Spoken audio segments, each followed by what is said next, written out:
Next generation ഫയർവാളിന്റെ പ്രത്യേകത എന്താണെന്ന് വെച്ച് കഴിഞ്ഞാൽ ഇതിൻ്റെ അകത്ത് നമുക്ക് സാധാരണ നെറ്റ്വർക്ക് ഫയർവാൾ ആണെങ്കിൽ അത് ലെയർ 3 ലെയർ 4 വരെയുള്ളൂ OSI മോഡലിന്റെ. അത്രയും ലെയേഴ്സിലുള്ള ട്രാഫിക്കിനെയാണ് അത് കൺട്രോൾ ചെയ്യുന്നത്. അതേസമയം നെക്സ്റ്റ് ജനറേഷൻ ഫയർവാൾ ആണെങ്കിൽ അപ് ടു ലെയർ 7 വരെയുള്ള കംപ്ലീറ്റ് അതിൻ്റെ ഇടയിൽ വരുന്ന എല്ലാ ടൈപ്പ് ഓഫ് ട്രാഫിക് അല്ല ആക്ടിവിറ്റീസിനെ എല്ലാം നമുക്ക് കൺട്രോൾ ചെയ്യാൻ പറ്റും ഒരു നെക്സ്റ്റ് ജനറേഷൻ ഫയർവാൾ. അപ്പോൾ നെക്സ്റ്റ് ജനറേഷൻ ഫയർവാളിൻ്റെ അകത്ത് ഉള്ളൊരു ഇപ്പോൾ ഒരു നെറ്റ്വർക്ക് ഫയർവാളിൻ്റെ ഒരു പ്രത്യേകത എന്ന് പറഞ്ഞു കഴിഞ്ഞാൽ ഇപ്പോൾ ഒരു ക്ലയന്റ് PC, ആ PCക്ക് ഒരു സെർവർ ഉണ്ട്. ആ സെർവറിൽ ഹോസ്റ്റ് ചെയ്തിരിക്കുന്ന വെബ്സൈറ്റ്, അതായത് HTTP മാത്രം ആക്സസ് ചെയ്താൽ മതി എന്നുണ്ടെങ്കിൽ നമുക്ക് ഫയർവാൾ റൂൾ എഴുതാൻ പറ്റും. ആ സോഴ്സ് ആ ക്ലയന്റിന്റെ IP-യും ഡെസ്റ്റിനേഷൻ ആ സെർവറിന്റെ IP-യും പോർട്ട് നമ്പർ 80 അല്ലെങ്കിൽ HTTP എന്ന് പറഞ്ഞ് കൊടുത്തു. അത് ആക്ഷൻ അലോ കൊടുത്തു കഴിഞ്ഞാൽ ആ ഒരു കമ്മ്യൂണിക്കേഷൻ വർക്ക് ആവും.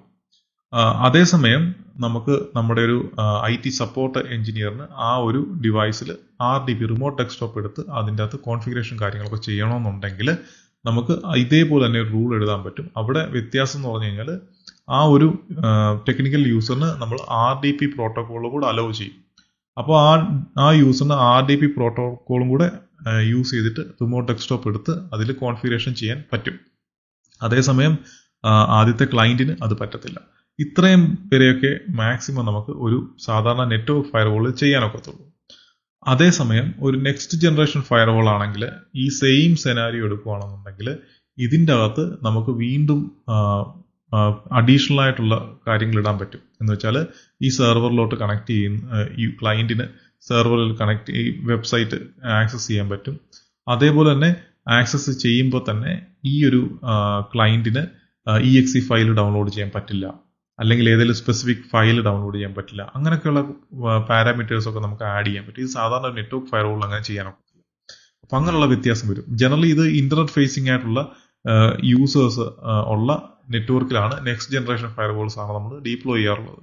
അപ്പം അങ്ങനെ വരുമ്പോൾ നമുക്ക് ഈ കാറ്റഗറി ബേസ് ഇട്ട് നമുക്ക് നെറ്റ്വർക്ക് ഇന്റർനെറ്റ് അലോ ചെയ്യുകയും ഡിനൈ ചെയ്യുകയൊക്കെ ചെയ്യുന്നത് വെച്ചാൽ സോഷ്യൽ നെറ്റ്വർക്ക് അലോ ചെയ്യാം, സോഷ്യൽ മീഡിയ നെറ്റ്വർക്ക് അലോ ചെയ്യാം. അതേസമയം മറ്റുള്ള ജോബ് സൈറ്റുകൾ, ഇങ്ങനെയുള്ള സൈറ്റുകൾ ബ്ലോക്ക് ചെയ്യാം. അതിനൊന്നും പ്രത്യേകിച്ച് നമ്മൾ സൈറ്റ് ഓരോന്നോരോന്നായിട്ട് ആഡ് ചെയ്ത് കൊടുക്കേണ്ടില്ല.